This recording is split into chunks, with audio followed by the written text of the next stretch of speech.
కానీ నేటి తరంలో ఉన్నటువంటి చాలామంది తల్లిదండ్రులు వేద పండితుడు పక్కింట్లో రావాలని కోరుకుంటారు తప్ప వాళ్ళ ఇంట్లో రావాలని కోరుకోరు.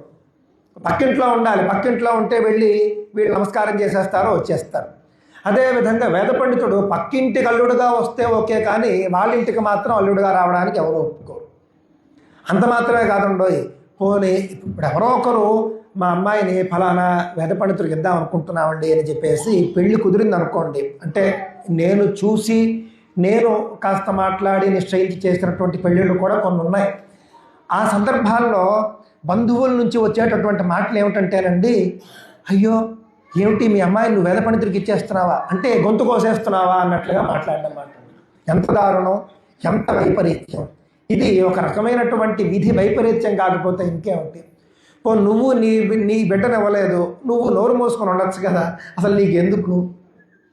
పాపం అతనెవడో చక్కగా ఒక మంచి వేద పండితుడు యోగ్యుడు దొరికాడు అని చెప్పేసి కాళ్ళు కడిగి కన్యాదానం చేసుకుంటూ ఉంటే, రేపన్న నాడు మనం చూసుకున్నప్పుడు కాళ్ళు కడిగి కన్యాదానం చేసి ఆ కన్యాదాన నీళ్లు ఈ యొక్క కన్యాదాత తల మీద చల్లుకుని ఆ యొక్క ఫలితం రావాలి అని అంటే అది వేద పండితుడికి కన్యాదానం చేసినప్పుడు మాత్రమే వస్తుంది ఆ యొక్క ఫలితం.